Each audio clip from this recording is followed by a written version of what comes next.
El Mirador is huge. It's one of the largest and oldest Maya cities. What's really cool about it though are the roads. There's a 150-mile network of ancient highways. They were rediscovered in 1967 by British explorer Ian Graham, who published a map of the site. Then in 2006, researchers used lasers to scan the Mirador Basin from the sky, and they were able to create 3D images that showed this system of roads, pyramids, and canals. The highways themselves were massive, with raised causeways 20 feet high. What's wild is that these roads were built between 600 BCE and 100 CE. They would have helped move supplies and people across this vast city. These ancient roads are part of what make El Mirador one of the most sophisticated ancient civilizations in the Americas. What you're looking at here is the mysterious Monk's Mound in Illinois, part of the Cahokia Mounds. The mounds were part of an ancient city, home to the Mississippian people between 1050 and 1350 CE. Cahokia once had a population of 15,000 to 20,000 people, and it was a marvel of engineering and planning. The site now contains about 80 mounds, but the original city had around 120. The mounds were used for everything from ceremonial purposes to housing elite rulers. The most famous mound, Monk's Mound, is the largest in North America, standing 10 stories tall and covering 14 acres. Pretty bizarre, you have an ancient pyramid right in the middle of Illinois. Cahokia was the largest pre-Columbian city north of Mexico, and one of the most complex archaeological sites in the US. The city's original name has unfortunately been lost to time, but the mounds were named after the Cahokia tribe, a group that lived nearby when French explorers arrived in the 17th century. Uxmal on the Yucatan Peninsula of Mexico is one of the most important cities of the Maya civilization. It's a site full of massive structures, but one of the standouts here is the Pyramid of the Magician, also called the House of the Dwarf. Legend has it that a dwarf, who hatched from an egg, built the pyramid in a single night. In reality, the pyramid was built in the 6th century, but it's still an impressive feat. Standing 115 feet tall, the pyramid is the largest building in Uxmal, with 5 levels and multiple temples inside. The Maya often built new structures on top of older ones, and Temple 4, one of the top temples in the pyramid, has 12 stone masks around its doorway, thought to represent Chak, the rain god. The governor's palace, another giant structure, covers over 12,000 square feet. You'll also find ancient roads that connect Uxmal to other Maya cities like Tikal and even Caracol in Belize. Today, Uxmal is an UNESCO World Heritage Site, and it's easy to see why. Chichen Itza is one of the most famous and impressive ancient Maya cities, located in the heart of Mexico's Yucatan Peninsula once again. At one time, it was a busy place full of religious ceremonies, politics, and trade. At its peak, it was home to around 35,000 people. It was built in a perfect spot near a bunch of natural sinkholes that provided plenty of water. In fact, the name Chichen Itza comes from the Mayan words chi, mouth, chen, wells, and Itza, which was the name of the Mayan tribe who settled there at the time. Chichen Itza was founded in the 6th century, but it really reached its height during the 10th century when it was influenced by the Toltec people from central Mexico. One of the most famous buildings here is El Castillo, the pyramid at the center of the site. At 79 feet tall, it has 365 steps, one for each day of the year, and during the spring and autumn equinoxes, the shadows create this illusion of a serpent slithering down the stairs. Machu Picchu is one of the most iconic ancient structures in the entire world, sitting high in the Peruvian Andes and nearly 8,000 feet above sea level. It's a 15th century Inca citadel, often called the Lost City of the Incas, and for good reason. It was mostly hidden from the outside world until 1911, when American historian Hiram Bingham rediscovered it. The site is mind-blowing to say the least. It was built in the classical Inca style with perfectly fitted dry stone walls, and its 3 main structures, the Temple of the Sun, the Temple of the 3 Windows, and the Intihuatana, are still standing. The Inca never wrote anything down though, so no one really knows exactly what Machu Picchu was for. The leading theory is that it was a private retreat for the Inca emperor, but built around 1450. Some archaeologists think it was more of a royal estate, but we still don't really know. Machu Picchu was abandoned by the Inca around 100 years later, just before the Spanish conquest. conquest. Vilcabamba in Peru, often called the lost city of the Incas as well, was the final stronghold of the Inca Empire. It was the capital of the Neo-Inca state from 1539 until its fall in 1572. It was the last base of Incan resistance against Spanish invaders. The city's remote jungle location made it nearly impossible for the Spanish to reach, allowing the Incas to hold out for decades here.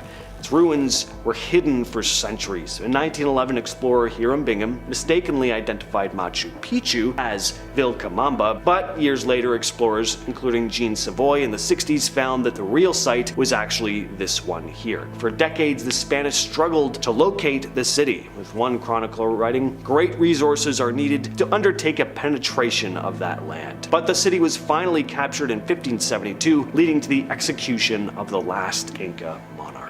Yaxchilan is an ancient Mayan city found deep in the jungles of southern Mexico, along the Usumacinta River. It was one of the most powerful cities in the Maya world between the 4th and 9th centuries. The city is probably most famous for its huge acropolis, a collection of buildings that includes temples, palaces, and ceremonial areas. The site is also packed with all these incredible reliefs that tell us quite a bit about the Maya life, their gods, and the rituals that they would have performed. Yaxchilan's remote location helped it stay hidden for centuries, and it wasn't until the 19th century that explorers started to rediscover it. One of the coolest things about this place is how the jungle has slowly started reclaiming the city, giving it this kind of lost feel to it. And next on the list we have geoglyphs. In the Amazon rainforest, large-scale geoglyphs, which are these ancient formations created by removing topsoil, have been discovered over the years. They're basically these colossal drawings carved into the earth, some stretching over 600 feet. They're in all kinds of shapes, circles, squares, some depict animals even. And researchers believe these geoglyphs were constructed between 2,000 and 6,500 years ago by indigenous tribes. As to their purpose though, that's still mostly a mystery. There are theories.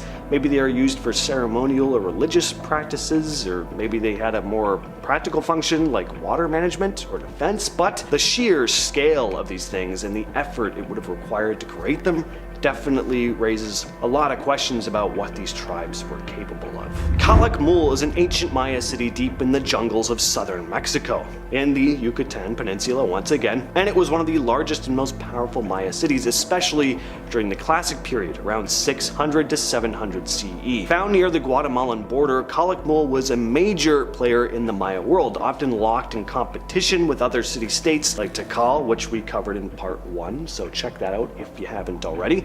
The city is massive, covering more than 70 square kilometers, but it's most famous for its massive pyramids. The largest pyramid, known as Structure 1, stands over 145 feet tall and is one of the tallest Maya pyramids ever discovered. It's so big that it even dwarfs other pyramids in the region. Teotihuacan is one of the most impressive and mysterious ancient cities in Mesoamerica, sitting just 25 miles northeast of modern Mexico City. At its peak, it was the largest city in the Americas, with a population that could have reached up to 125,000 people, making it one of the world's biggest cities during its time. The city is famous for its massive pyramids, the Pyramid of the Sun and the Pyramid of the Moon. These monuments are massive, the Pyramid of the Sun standing at 200 feet high, making it one of the largest pyramids in the world. But Teotihuacan has more than just those giant stone structures. It also had a sophisticated layout with multi-family apartment complexes, wide avenues, and intricate murals that now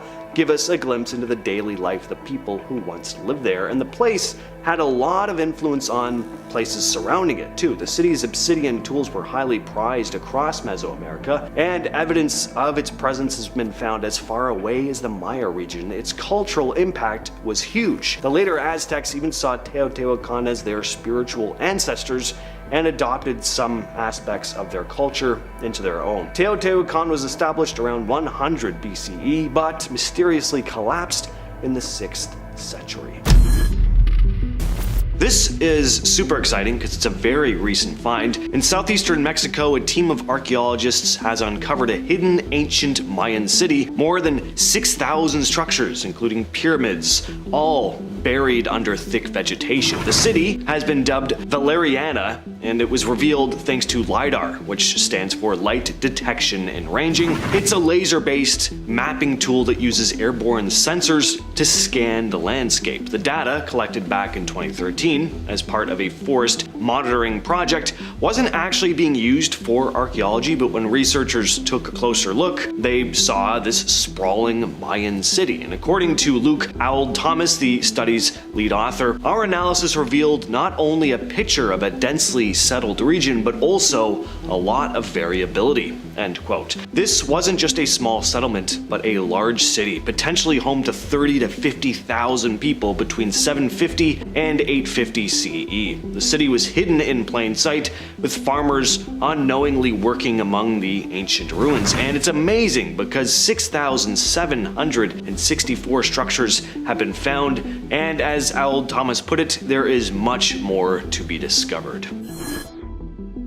When I first saw an image of this place, I thought that it may have been an AI-generated image, but it isn't. Despite how fantastical this place looks, it's actually real. This is the Sigiriya rock fortress in Sri Lanka. High in the jungles of Sri Lanka, there's a towering rock fortress that doesn't look like it should exist. Sigiriya, also known as Lion's Rock, was built in the 5th century CE by King Kashyapa, who constructed this place on top of a giant boulder that rises 200 meters or about 650 feet above the ground. To enter the place, visitors had to climb this massive staircase that passed through the mouth of this colossal lion sculpture. After Kashyapa completed the palace, his brother launched an attack. Kashyapa's army abandoned him, and the king's wives jumped to their deaths from the top of the rock, and the fortress eventually was captured and fell into ruin. For centuries it was forgotten, first as a royal palace, then as a Buddhist monastery. When European archaeologists rediscovered it though, they were stunned. The lion entrance, real. The palace's mirror wall, designed to reflect the king's own image as he walked through, real. Today, UNESCO calls Sigiriya the 8th wonder of the world. What you're looking at here is known simply as the Lost City of Colombia. In the Sierra Nevada de Santa Marta Mountains is a city that was lost to time for centuries. About 1,300 years ago, the Tairona people built an incredible city on top of the hills. And the story goes that they'd been instructed by their god, who told them to live as close as they could to the stars. For 700 to 800 years, people lived here, until the Spanish conquistadors arrived, and the Tairona never encountered the Europeans themselves, but the diseases that they brought spread rapidly and wiped out the entire civilization. With no one left to care for it, the city fell into ruin and was mostly forgotten. It wasn't until the 70s that a group of bandits passing through the jungle came across this hidden city, and they couldn't believe their eyes. An ancient overgrown city full of precious artifacts. Pretty amazing. The bandits pocketed what they could and sold their loot on the black market, and that's when archaeologists caught wind of this amazing discovery, and soon what was known only as the Lost City was uncovered after nearly 500 years.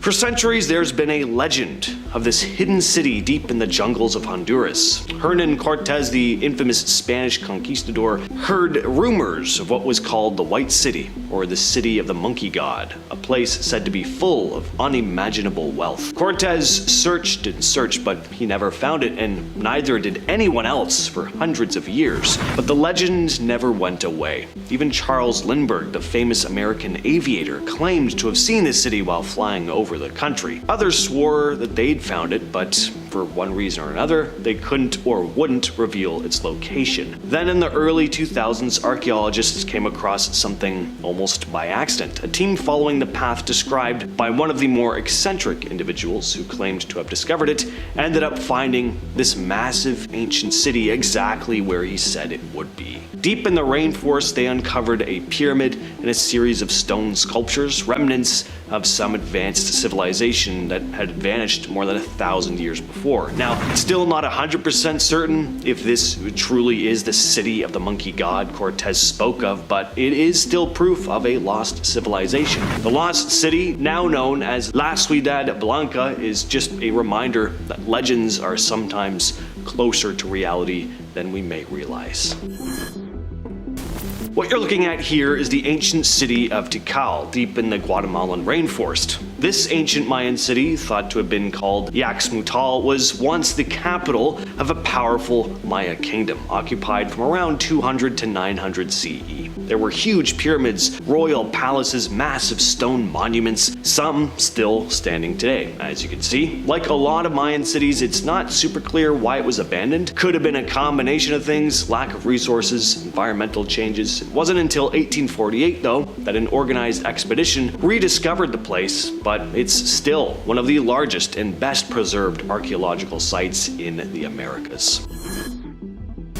These are the rice terraces of the Philippines. They're a pretty breathtaking feat of ancient engineering. These terraces, carved into the steep slopes of the Cordillera Mountains over 2,000 years ago, are often called the eighth wonder of the world, and for good reason. The terraces were designed to grow rice, but the real magic is in how they were built, using the natural contours of the land and without modern technology. Generations of indigenous Ifugao people with basic tools created all of this. It's said the Ifugao people didn't just build the terraces, they became the land. They engineered intricate irrigation systems, creating channels and bamboo pipes that bring water from nearby rivers all the way up to the fields so that the crops are healthy even in the dry season. What's even crazier is that these terraces are still in use today. People are still farming rice on the very same terraces that were built over 2,000 years ago. San Agustin Archaeological Park in Colombia is home to the largest collection of megalithic sculptures in Latin America and is considered the world's largest necropolis. There are all kinds of statues here, which were likely carved between 5 and 400 CE. You'll find gigantic anthropomorphic figures of jaguars, crocodiles, and birds. Some statues stand as high as 23 feet, or about 7 meters. Others are smaller, but still very impressive. We still don't know exactly who created them or why. What is clear is that a lot of the statues appear to guard burial mounds, which means maybe the ancient culture believed in protecting the deceased in the afterlife. The site was first documented by a Spanish monk in the 18th century, but it wasn't until much later that serious excavations happened. And today, San Agustin is an UNESCO World Heritage Site with over 500 statues scattered across more than 50 square kilometers. Great Zimbabwe, found in modern-day Zimbabwe, is one of Africa's most incredible ancient sites and the largest collection of ruins south of the Sahara. Legend has it that this is where the biblical Queen of Sheba once ruled, but in reality the city existed between the 11th and 15th centuries. The exact identity of the people who built it was debated for years, with a lot of the colonial government in Rhodesia outright refusing to believe that the advanced city was built by native Africans, but today it's generally accepted that the Shona people built the city. At one point, Great Zimbabwe was home to around 18,000 people, and its massive stone walls, some reaching 5 meters or about 16.5 feet in height, were built without any mortar. Nan Madol in Micronesia is an ancient city built on over 100 tiny islets, earning its nickname Venice of the Pacific. There's a lot of mystery behind how it was built. Local legends say two wizard brothers, Olishipa and Oloshipa, arrived from across the sea in a giant canoe, and they wanted to create a place to honor the gods of the sea and harvest. After two failed attempts to move giant stones to the site, they used the magic of a dragon to levitate the blocks. Nan Madol's construction is still being studied today. The people who built it didn't have pulleys, cranes, no metal tools, so it's believed they moved nearly 2,000 tons of stone every year for over 400 years. How they manage this, especially in such a remote area, is still one of history's greatest mysteries.